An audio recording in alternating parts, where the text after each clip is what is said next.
Hey, you landlubbers, it's... What was the show called? Oh, yeah, Hit Rewind. Arr. We're hitting this high seas. No, we're not doing pirate movies. We are doing the one franchise from the old days that basically forgot to do. Because we did Rocky, we did Magnificent Seven, we did Bad News Bears. I'm pretty sure we did Bad News Bears.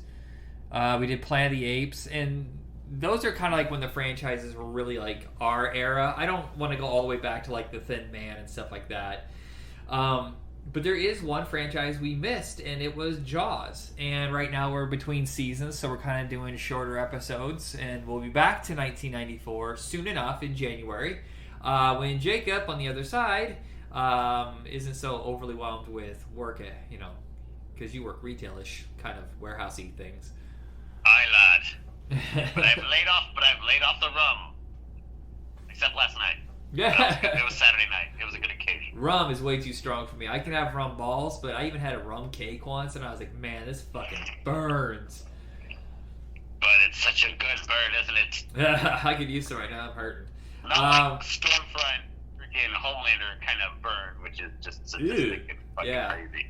If I haven't said it, I'm Michael, that's Jacob, and we are now going to start our discussion that we should have done years ago. Remember we used to do these franchise frenzy kind of things where we try to go through all the classic franchises? Yes, and again, to think we never won with Jaws, especially the first one being by Spielberg, who is like my favorite director. I think it's because we started the show, I don't know, in a weird way. Like, we started in 1980, so... I think the only one that we did really before that didn't expand. I don't know. It did whatever it is we missed it because Magnificent Seven. That's right. That's the '60s and early '70s. So I don't know why we did that one. Didn't think of Jaws, but obviously nothing we're going to say about any of these movies really is that original. Like no one's ever thought of it before. But I just think it's fun to go back with the whole franchise, and I forgot how much tension is really slowly built in the first Jaws. And I still say, I know the shark is fake. I know it's the fucking, water park in Universal Studios. It's still scary as shit. It's the dead eyes. It's the dead eyes. Oh, God, yes. I know. Honestly, yeah. Spielberg and the whatever puppetry animatronics that they created for the first movie, oh, man. They did make it seem so real. Yeah. Well, and I think the thing that helped the movie is the fact that they couldn't get it to work right, so they had to keep it, kind of out of the camera's eye line, and just kind of barely show it, and it worked in its favor instead of giving you the shark way too much. Right. That, and again, just the effect that Jaws had on the townspeople itself, too. Again, everyone was, very ignorant when it came to, shark attacks and stuff like that, because they never ever actually happened. Of course, this being a movie, yeah, no, it was intentional. Jaws wanted to eat people. Munch. Yes, exactly. He had a very specific diet. I think it was all the salt in our blood. That's all the sodium. This one is potato chips. High protein sodium diet. That's what it needed. But man, again, why am I blanking on the main actor's name? Roy Scheider? Yep. I got it right. Yeah, no, but Roy Scheider, though, again, took this very seriously. Especially when Richard Dreyfuss came along. Because, he was the expert. He was the marine biologist. He knew what he was talking about. It's but, again, they even said, yeah, this great white shark is unusual. This is different from what we, whatever's been encountered. So, yeah, it's a phenomenon. It's different. Not Megalodon, but still very terrifying. What you think is funny is that for years, the only shark movies we had that were I don't want to say studio level, but yeah, I mean, basically that was it. It was just the Jaws movies. There were some Italian knockoffs. In fact, in 1980, I want to say it was 2 or 83, there was an Italian film that an American company picked up called Great White. And it made a bunch of money the first 2 weeks until Universal Studios found out about it, saw it, and it's almost the same exact plot. Even the characters are almost exactly the same, and they shut the movie down, and it got pulled from theaters and got banned in America. You can find it now on YouTube because someone found an old VHS tape of it from England or something. Oh, wow. Well, it's pretty much like Nosferatu for Jaws.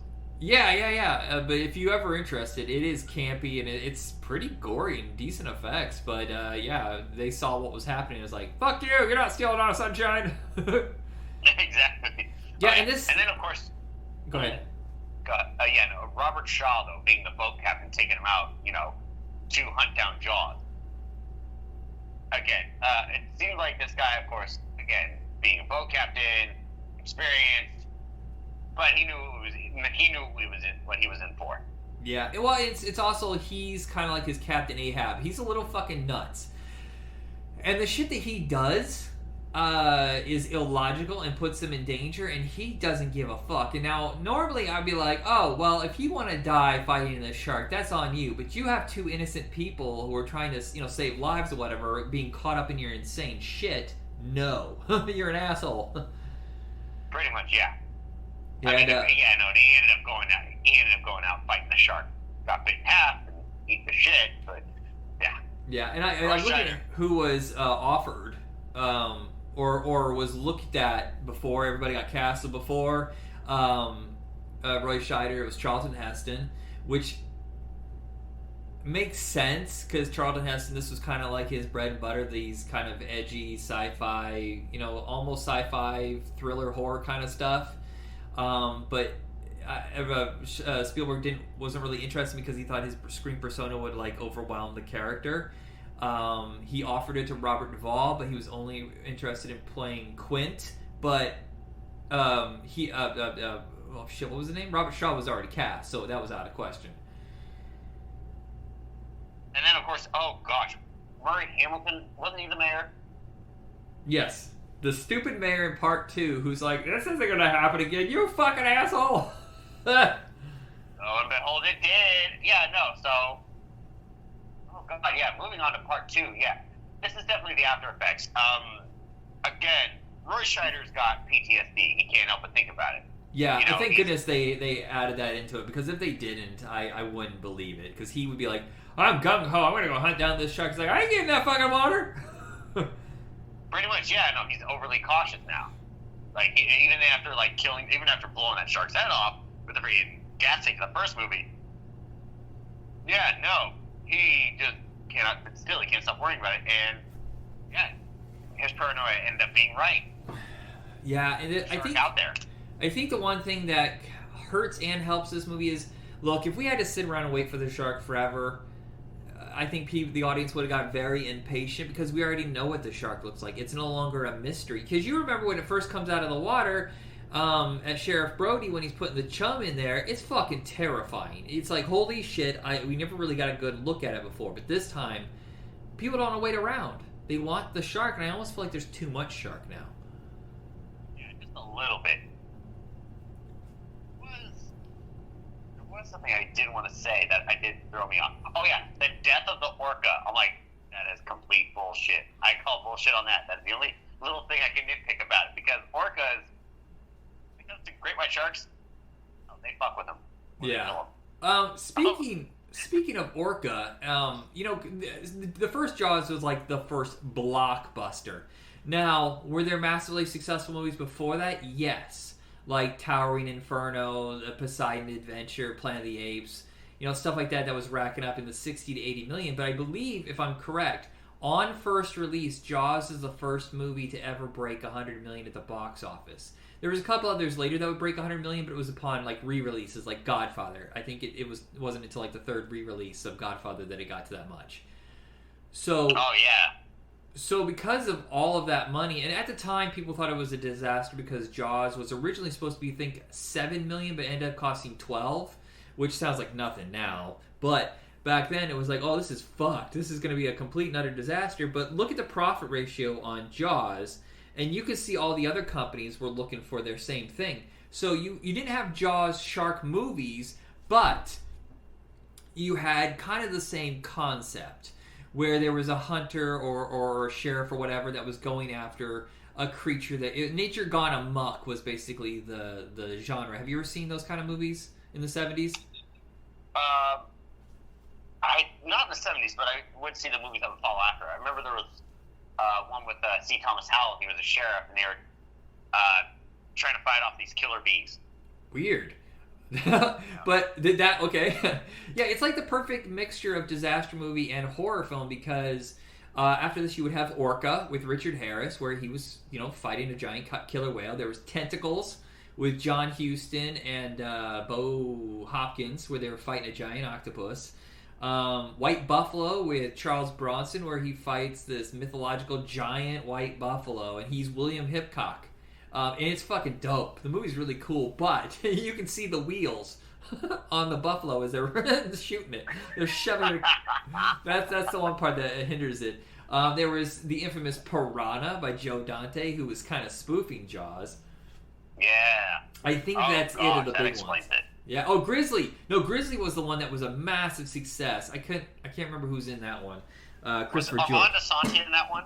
It does have a grizzly bear in it. That is called Prodigy. Oh, okay. I think it's called Prodigy. It's where the toxic waste infects the bear, whatever, and other animals, and it goes crazy and starts killing people. Yeah, that's it. Yeah.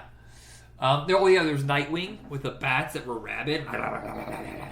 Oh, gosh. Night of the Lepus by Crazed Rabbits. I shit you not. Giant rabbits that would kill people.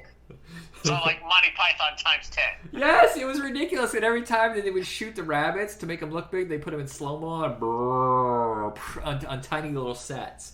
Fucking stupid. But yeah, Jaws is the GOAT. So yeah, of course they're going to have a sequel. And somewhere in there, from what I read, they had Roy Scheider lock, stock, and barrel for any sequels they wanted to. And he was miserable shooting the first one. It made him so seasick. And so that's why if you notice in this second one, you really don't see him on the water. And I'm not even 100% certain you ever actually see him in the ocean. Because they could have just had him on like a little pond or whatever. Because, the end when... He's banging on the pipes to get it towards the electrical wire. Yeah, they really don't show a long shot of him out on the ocean.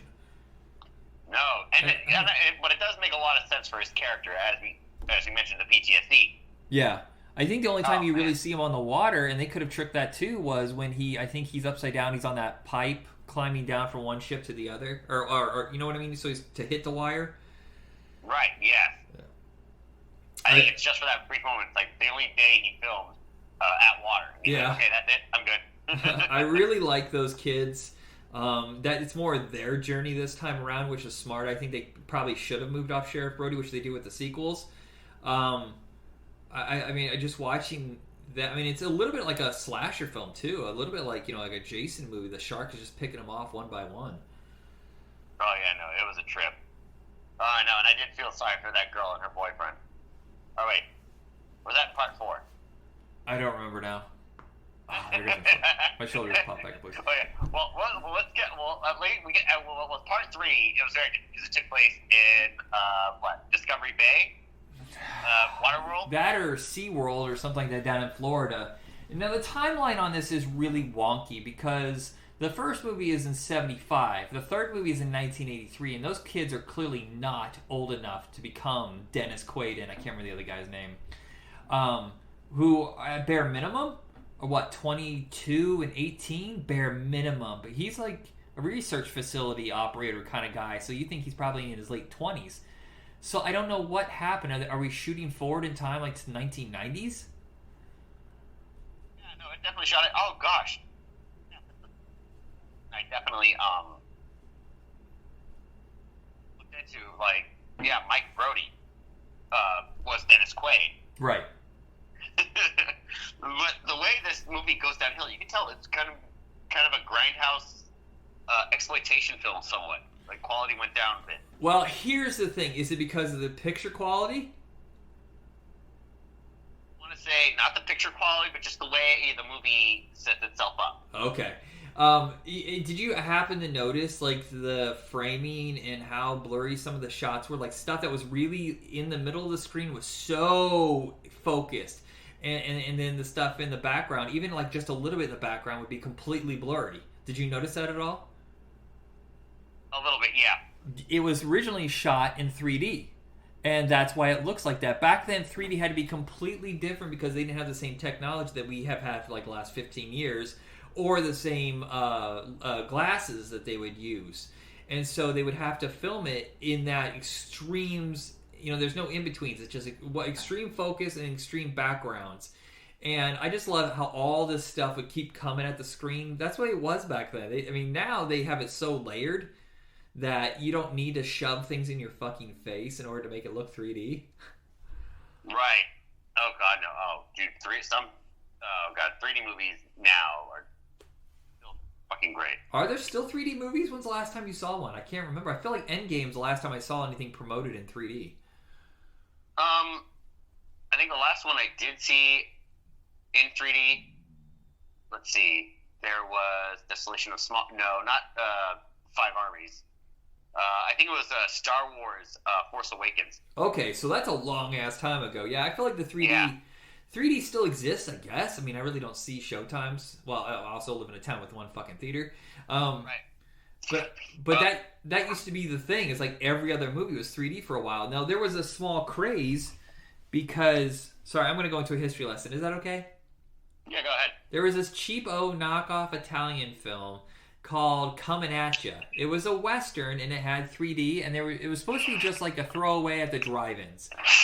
And somehow, this $1 million movie, where almost all the budget went into the 3D, ended up making like $28-30 million. And all of a sudden, everybody's like, what the fuck? 3D's popular again! And we had 3D showings on TV of King Kong and that Elvira hosted. We had Jason Part 3D, Amityville 3D, Jaws 3D, and then there's a whole bunch of lower budget knockoffs that were in 3D. And Jaws, Jason, and that first movie, Coming At You, were the only ones that were successful, and it died off by 1985. Yeah, no, it has to be a specific movie for 3D effects. Wakanda Forever has some 3D screenings. Oh, does it? Okay. But, well, it's also, they forgot about the quality. Look, I like Jason 3D, but I feel like it was the disco score, the stuff flying at your face. It doesn't mean it's a good movie. You have to give us something that we want to keep showing up for, not just some flimsy event. And that's what they did with the revival that we had a few years ago. Or, well, I guess it wasn't a few years ago. It was 80. What year was the 3D revival? 2008 with Journey to the Center of the Earth, I think, is the first time we really it's back and it's making lots of money. Yeah, I think so. Yeah, it was definitely like a big budget, like sci-fi,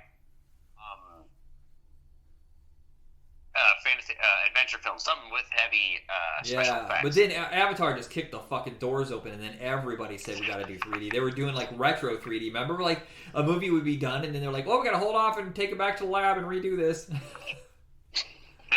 Fucking much. Clash of the Titans. They had 60 days to put it in 3D. That's horrifying. Oh, and then George Lucas re-released Phantom Menace in 3D. Yeah, I always shocked that Phantom was the only one that it wasn't that unsuccessful. I'm just kind of surprised he didn't do it with the other two, but whatever. I know. Plus, it was also the Blu-ray edition. It was remastered where Yoda was no longer a puppet; it was fully 3D. Yeah. Computer-generated image. But you can almost see the wear and tear now on the Jaws. I'm pretty sure they weren't remaking it. They were just like, well, it's still in storage. Let's go clean it up. Right. But man, again, yeah. Louis Gossett Jr. though, really took his character took things seriously when things were getting down. Even though he was big businessman, always caring about the profit, trying to get the show going. But when it came down to it, he put his foot down and actually stood up and did something right. Yeah, well, and I think the big part of this is Lou Gossett also was not going to phone it in no matter what, because he had just got the Oscar for Officer and a Gentleman, and this was his big, almost leading role. He's got to share the screen with Dennis Quaid, but I think what you got to do with a lot of these movies, and what the problem with Part 4 is, you got to get actors who are hungry, and Bess Armstrong, Dennis Quaid, Lou Gossett Jr. were there to prove themselves, so they give a fucking great performance. Whereas I feel like in Part 4, Michael Caine's like, how much? Okay. Whatever. I don't sound like Michael Caine. I sound like Rhys Darby from Our Flag Means Death. Oh, God. Like, even when he does like put it in, he's still enjoyable to watch. Yes, I don't know. 4 is the weakest for me, but 3, I can see where you're coming from, especially when there is a lot of illogic and there's a lot of horror movie tropes now at this point. Like, you know what you're gonna see, and 4 does change it up quite a bit. I don't know. I still think it's a fun ride. The third one's the first one I ever saw. I got to watch it on TV one morning. Right. Oh god, and then Leah Thompson being in it too. I'm like, oh shit. Chomp, chomp, chomp. Sorry, Leah. Gotta love her. But then, oh god, part 4 though, yeah. Oh, I think it was just. Honestly, it almost felt like a canon film, I think. Oh, you are not fucking kidding right there. That is exactly what I was thinking. This feels like when Canon Pictures bought the rights to Superman. Exactly. Oh my god, that was the comparison. Yeah. It's just like, well, we got a known quantity. What are we going to do about it? I don't fucking care. Just throw your name at a big actor and we'll just throw it, just barf it out there. I didn't realize this, that the writer of Part 3 was Richard Matheson, who is well known for doing I Am Legend and tons of great old school TV like, Twilight Zone and stuff like that. Whoa. Very nice. Lorraine Gray did come back for this, though, as their mom. Of course, it really follows the Brody family entirely.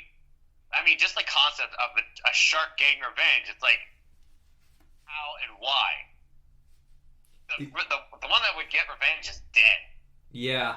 Well, at this point, with Part 3, okay, so I forgot to mention this earlier. So Roy Scheider was offered Part 3, and he decided, since he was contractually locked in to continue doing the sequels, and he was miserable as hell, that he would always take a movie just as they were getting ready to do production. He'd be like, well, can't do it, too busy.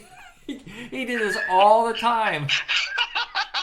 So instead of Jaws 3, he did Blue Thunder and a Disney movie, a Disney TV movie. He was a big star at this point, do a TV movie for Disney than show up in Jaws 3.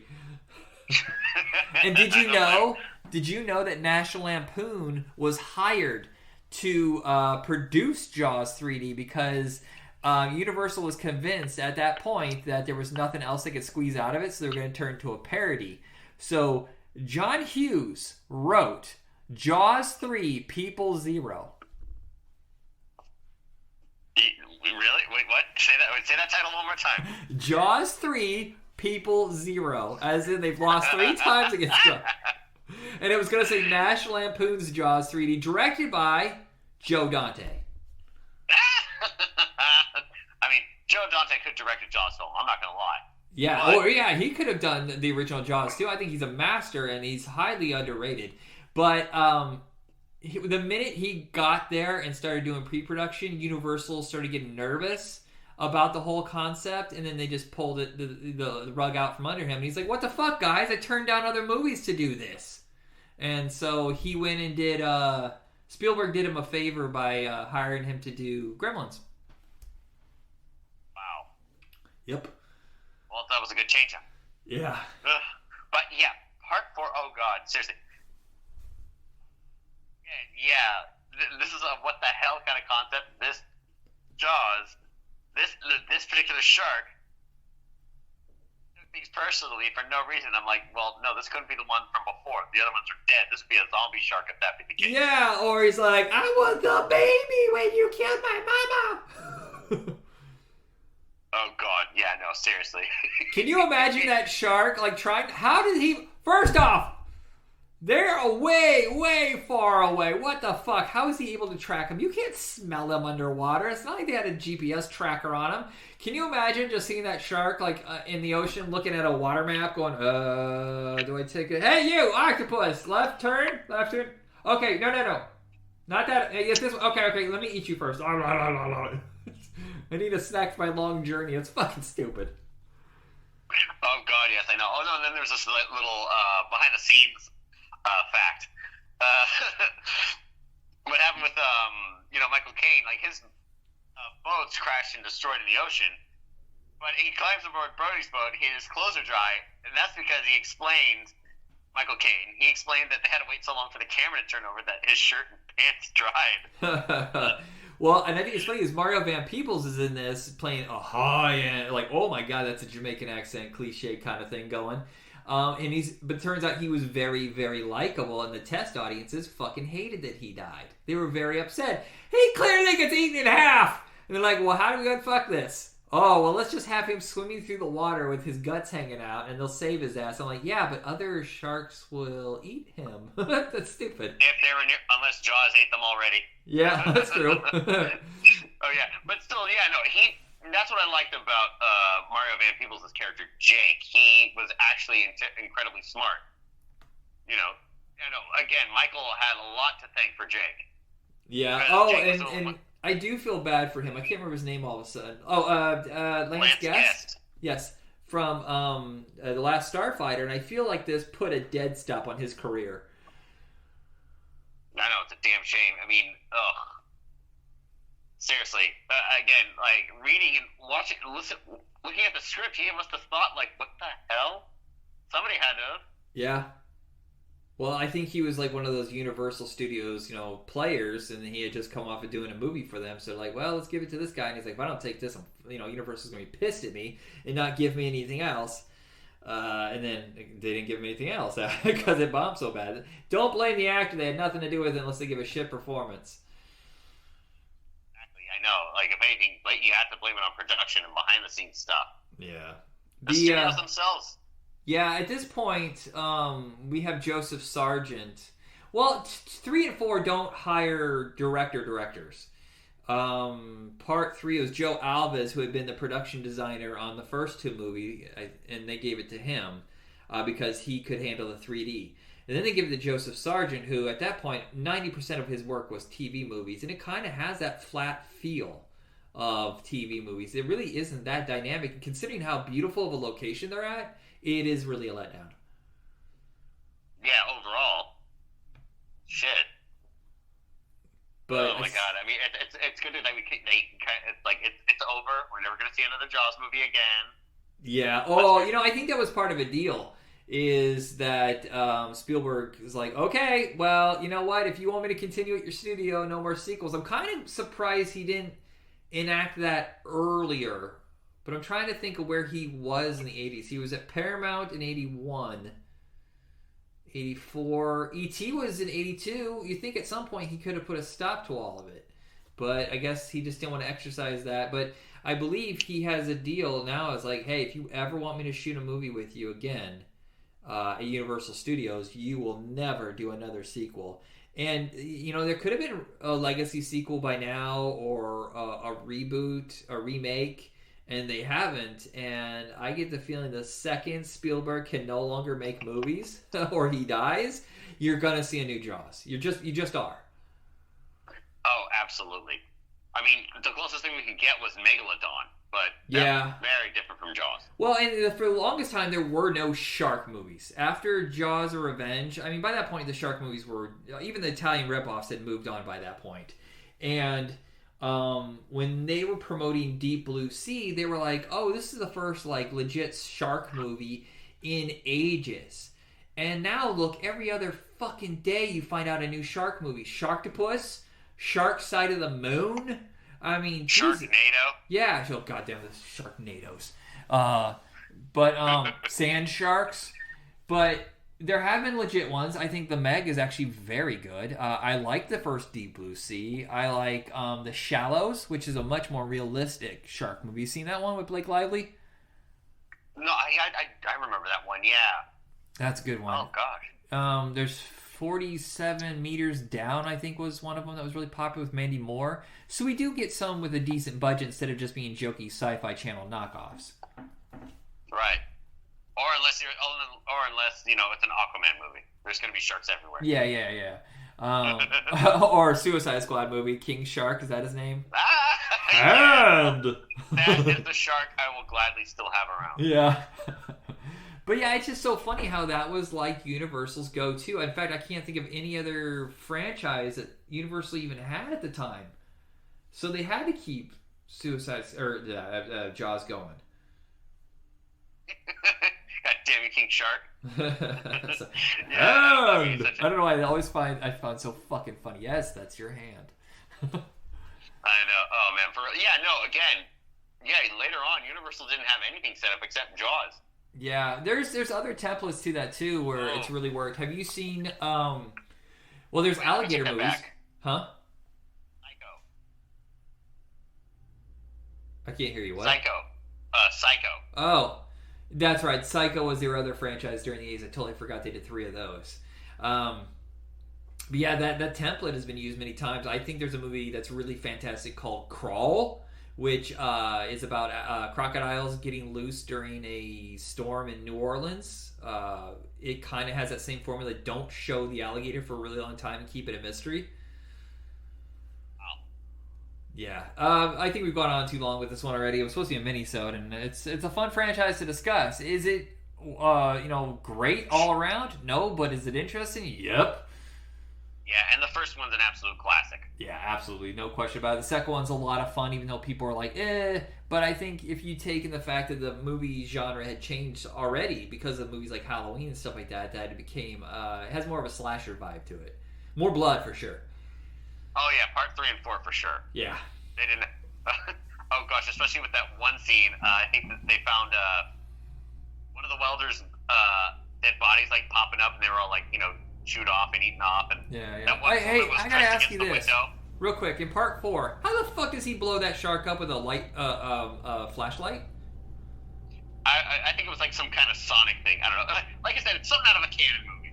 Yeah, I didn't get it. I kept looking and I was like, wait, hold on, rewind. How does that work? Yeah, sonic frequencies and whatnot. All right, so everybody, we will be back in January. Though by the time I get around to posting this, it'll probably be the end of December because we're backed up on episodes because I knew that I wanted to calm down for a while. I was recording 4 or 5 episodes. I felt like a week, and I'm just burnt out. So the only way to keep this show going is for us to take a break anyway. So thank you, everyone. Jacob, thank you so much. Welcome. Namaste and good luck, everybody. And be excellent to each other. Wait, that's your line. Shit, sorry. Rewind. Do it. Namaste and good luck. And be excellent to each other. And hand. Put that hand away, I swear.